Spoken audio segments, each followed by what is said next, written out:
Chris. Okay. I think. Yeah, Pretty it's sure. 5. Yeah, I gave you a 5. Yeah. You guys are going to leave me dry. 7,000. Can I hold on for Garrett's going to make 15 it more minutes 2,400. Gal 3-bets and Berkey before the pros picks take up my money. jacks here.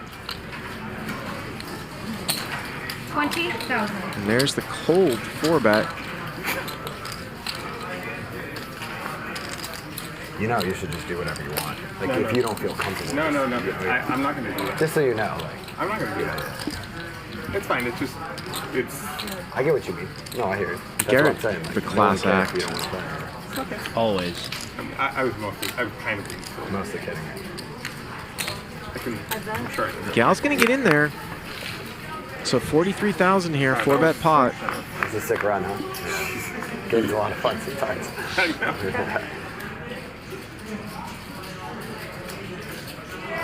And Berkey here. I guess we have to, be a little easy on Gal because it is one of the last hands of the night, I guess, for the pre-flop play. Sure. I mean, we can No. say that, but that's not very instructive if you're actually trying to learn something by watching these guys play. Don't do this, even if it's the last hand of the night. Do not 3-bet and then call a 4-bet out of position with Queen 9 of clubs. Don't do it. One of the things that we say in poker is it's all one long session. It doesn't matter if you're ending now and you start later. You're just playing your whole life. You have it's one big session of poker, right? So you want to play well at all times. This is not playing well pre-flop. I don't think. I don't see. You can defend the 3-bet if you want, but you cannot defend calling. Yeah, the this. 3-bet's fine. I mean, it's like a kind of a whatever. I'm just choosing this combo randomly because I like the way it looks, but that's fine. That's fine. But calling the 4-bet, especially out of position, in position would also be questionable at best, is just you're lighting money on fire. There's no reason to do this. I agree. And, Berkey's got an interesting pre-flop spot too. If you want to hear more about that, check out our podcast. Jack's Deep Stack is a tough spot. But, I think it's pretty straightforward. Yeah, though. I mean, it could become a tough spot, I guess is a better way to put it. Oh, getting 5-bet is going to get what his plan is. Yeah. If he was 5-bet, and is he actually going to go with this hand? It's very strong. We're 3 or 4-handed, but Yeah. yeah. Either way, here we are. Okay. Gal made the decisions he made, and we're hitting a flop with 43K in the pot. And we get this low flop, and the most interesting thing, obviously, here is Berkey checking back. Yeah. So there's a lot to consider here. You might think, well, it's a range advantage for the caller board, but that's not really true in this case. It would be true if Berkey opened like the cutoff and Gal called out of the big blind. Then the 4-5-8 2-spade board is like, oh, good players are going to check back on those boards, even with overpairs a lot of the time just because of the board texture. But this is a 4-bet pot pre-flop. It's a very different range situation than what I described. And it doesn't feel necessary from a game theory perspective to check back as Berkey. Do you agree? I do agree. I wonder a few things. I wonder, number one, if he thinks Gall still has all the bigger overpairs in his range. Certainly, he's certainly got queens in there sometimes. Yeah, at the very least. I wonder if he can even aces. You feel a little less likely, not just because they're aces, but near the end of the night, people are sometimes a little more YOLO with these things. Yeah. They think you're going to get called more of the time by going for it. In fact, Berkey really might be going with jacks. We don't know. So there's that. Also, if Gall's the type of guy who's going to fire away when we check, that makes checking a little bit more attractive. Right. I'd just rather have aces than this hand. There's less to worry about. Gal could have a lot of king and queen high type hands and ace high type hands that can catch up with relative ease, and we won't know which ones we're trying to dodge. I certainly agree with you. Having the jack of spades in our hand means we have a little less to fear. Yeah. And also Gall has a little less flush draws that can continue. Yeah. So maybe that's the reason why he thinks this is a better combo to check, perhaps. I wonder if he's doing that with all overpairs with spades in his hand. Maybe he is. I don't know. It's very interesting. My inclination would be just to bet this too. I agree with you. But it can't be bad to check. No, I don't hate it. It's just it's a curiosity. And it might just be all based on Gall. As we'll see as the hand progresses, Berkey might have a Gall-related plan. It's quite possible. Yeah, and that's cool. Yeah. That's what it's all about.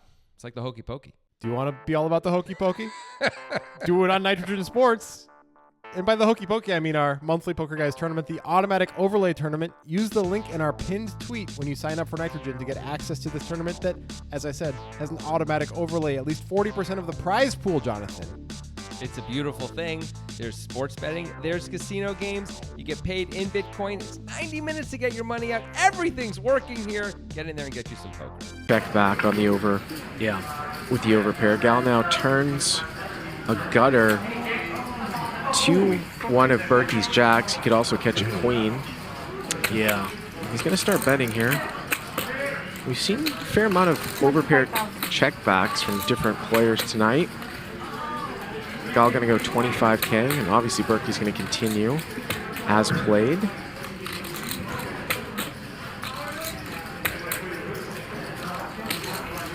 So Gal needs a jack or a queen here. It's not going to do it, but it puts a one-liner out there to a 6. Scary board here for jacks as played. See if Gal's going to fire.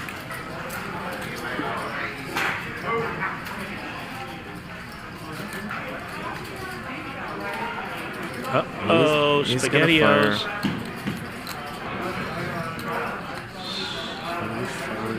He's got a lot of those purple chocolate 75,000? chips. 75,000. Did you mean to bet 90? No, I meant to bet 75 actually. Nice one. I think 75 I is a don't good know, number. Burke. 90, You make this like, call, you know, you're going to have a snap. great night, pal. Solve for up big time.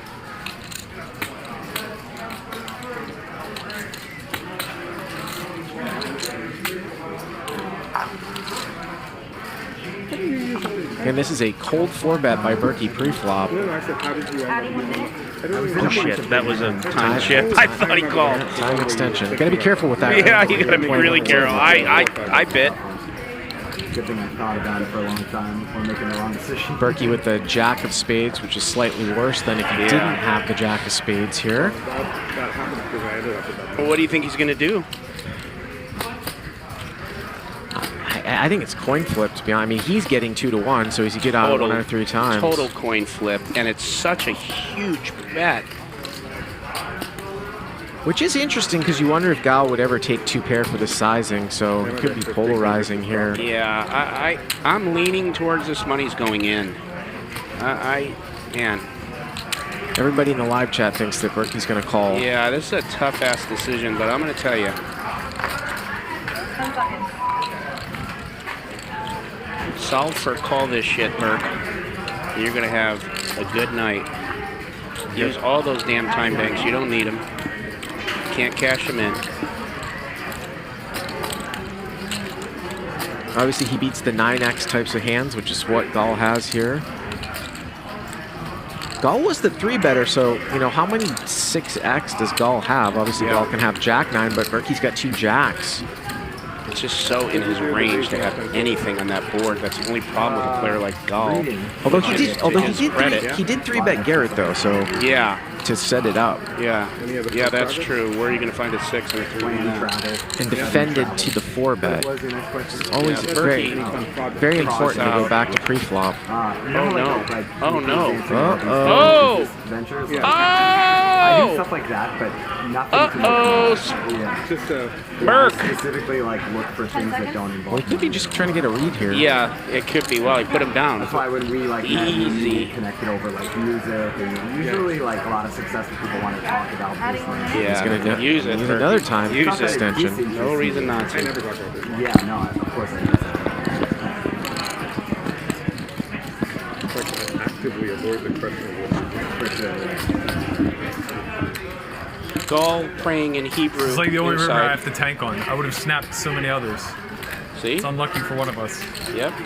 That's the kind of player Gall is, and that's why he's got to think this out. Oh my gosh.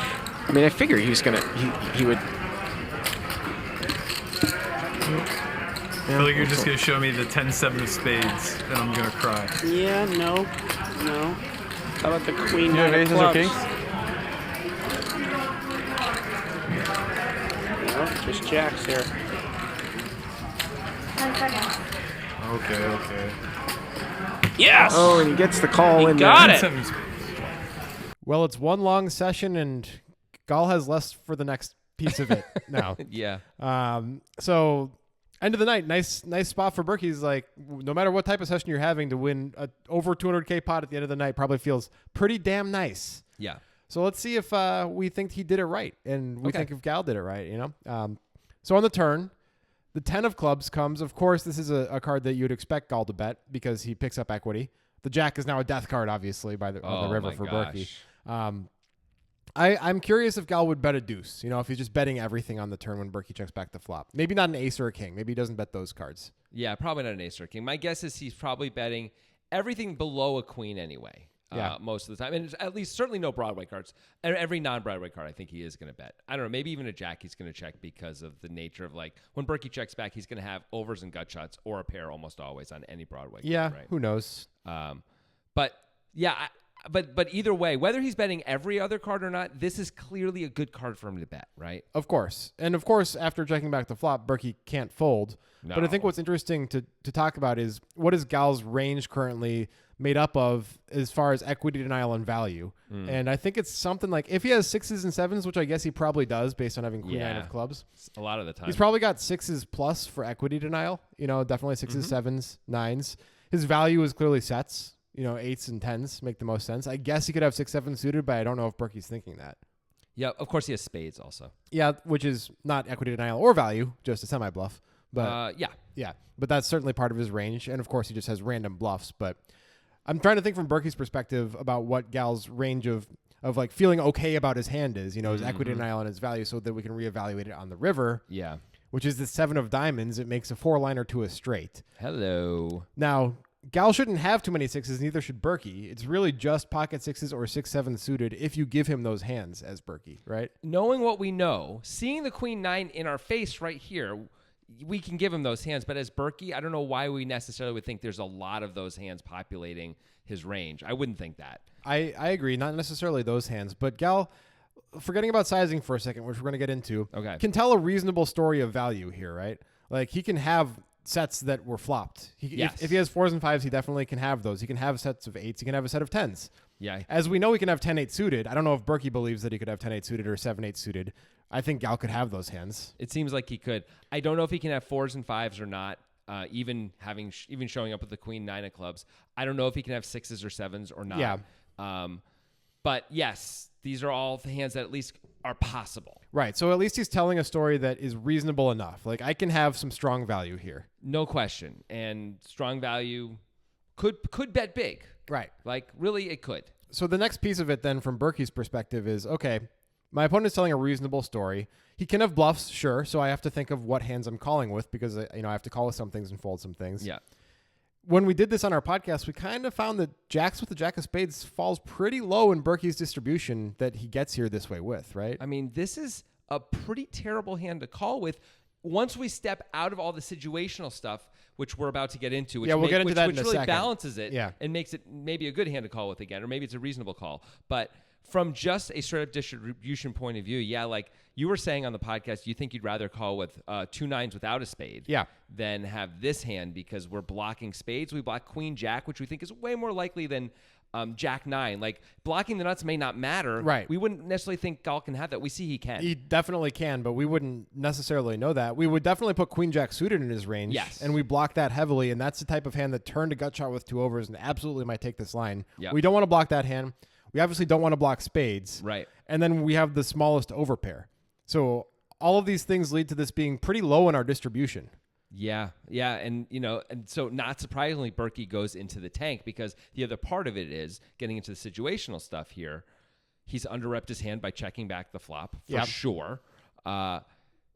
Gal doesn't have to have it. Well, let's talk about why Berkey might ultimately call. And I think a big piece of this might have been Gal's sizing on the river. Like, can you ever actually size for value this size against Berkey's line unless Berkey's a complete calling station?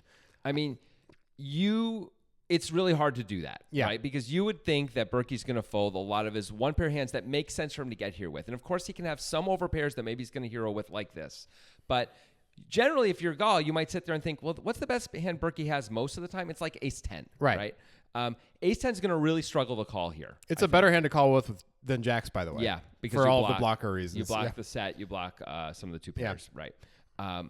But like, are you really getting value when you bet this size on this board when Berkey is mostly capped at 1 pair? Yeah. Seems hard to believe you are. It seems like you should never bet this size against Berkey in this spot, period. I think we should be betting much smaller with our bluffs and our value, all our value. Right. I agree. And I think ultimately what Berkey decides is that Gal is only betting this size because he's bluffing and it's kind of a desperation sizing. Yeah. I I think Gall would have had a more effective bluff if he bet 35K. Not only would he probably get called less of the time, but when he gets called, he loses less money, obviously. Yeah. I think that would have been a much better line for Gall. You also mentioned, only if your opponent's a calling station, if you bet this size. One thing that we know about Berkey, and I assume Gall does too, is that Berkey is not a calling station. No. Berkey makes big folds, often correct, not always correct, like famously in both directions. But he's willing to make big folds. So, like, he might be the kind of guy who can absolutely get away from these one pair spots and never feel like forced to call. So betting this much, again, makes it tougher, I think, and less believable ultimately. So Berkey, it feels like Berkey gets on the right level here. He does. And makes the right call. And that's credit to Berkey, because I think Gall might have picked the wrong customer here. Like, maybe the 75K is more effective against a lot of players that Gall plays against. But Berkey, I think, figured this one out well. I think he did a good job with this. And I would guess, without asking him, and he's not going to answer anyway, that Berkey used sizing as a big reason to call here. It almost seems to me like the ideal sizing is smaller, and probably everything should be small. Maybe the other place you go is much larger. Sure. Maybe you could do 1.5, 2x the pot with some of your strong value and some of your bluffs, and that also is going to put Berkey in a really weird, tough spot. But this sizing feels like just wrong. It does. All right, let's see if the solver was okay with what Gall did, because the solver doesn't do pre-flop, so I guess, that helps. That helps, because if the solver saw pre-flop, I don't think it would like it very much. This was done by Danny Sprung. If you want to see his full write-up, check out our Discord. Links in the description. Let's get to the flop. Okay. Berkey's supposed to bet with this hand 100% of the time, this combo. 95% of the time with jacks, but any jacks that contain a spade, the solver wants to bet all the time on this flop. Yeah, and let's not say supposed to. Let's say the solver wants Okay, it the to. solver it's wants. a little different. Okay. Right? But we're in solver land, so in solver land, the I solver understand, knows all. But it makes some. I don't like the implication. Fine. The solver wants Berkey to bet all the time with his hand. We get it. We understand why. Yeah, we do. The most interesting thing, though, is that if it's going to check any pocket jacks, it wants to do it without a spade in its hand rather than the ones with a spade. Yeah, which is kind of the opposite of what we thought. Yeah. Interesting. Weird. I don't know. We're going to just leave that one. Darn solver. Leave that one for the crows. On the turn, it wants Gall to bet his hand 100% of the time. Yes. That's which, good. Seems reasonable to me. We like that. It does want him to go bigger or smaller, though, which we didn't really think too much about Gall's turn sizing. We were totally fine with the 25K. It makes sense in some ways. Like smaller is the solver anyway figures smaller is going to fold out the non one pair hands anyway, and bigger may actually fold out some of the weak one pair hands, right? So either one's going to be effective. This size may not fold out the one pair hands anyway. Now we're just charging ourselves more to try and fold out the overcard. Sure, that makes some sense. Yeah. Jacks is of course always a call on the turn. Of course, according to the solver. Come on, and to us. All right, on the river, here's some interesting stuff that the solver had to say. Okay. It wants Gall to shove. That's his preferred action, is just to go, guess what, Berkey? You're going to have to call $250,000, basically. Like, I did say that at the very end of our river analysis that like a bigger sizing might have worked too, and that would have been another interesting way to go, but that this sizing feels like sort of the worst of the options. But interestingly enough, it always wants Gall to bet, and it wants Gall to go huge. Yeah, which is pretty fascinating, and I would have loved to see what Berkey would have done against that. Yeah, me too. I think he would have folded. Probably. I probably would have folded. It feels a little different from that seat. I would have called at this sizing, and I think I would have folded at the shove sizing. That's me. Well, the solver might have gotten it right then. Yeah. One thing that we were pretty clear on is that this is a bad combo to call with his Berkey, but the situation dictated that he can call. Yes. The solver, I thought, would agree with us and be like, oh, jacks with the jack of spades. That's a bad hand to call with. But Danny Sprung, of course, as the solver master, input Gall's range probably pretty accurately pre-flop, knowing that Gall called with queen nine suited. That means jack nine suited is in his range. And from the solver's perspective, that means jacks is a call against this. But the solver doesn't know what's in the other player's range. It doesn't, but I assume that the solver is like, I'm using that as a carpet to say on top of. The solver probably puts jack nine suited in Gall's range. Fair enough. Otherwise, why would you ever call with this hand? No, that makes a lot of sense. Yeah. That's fair.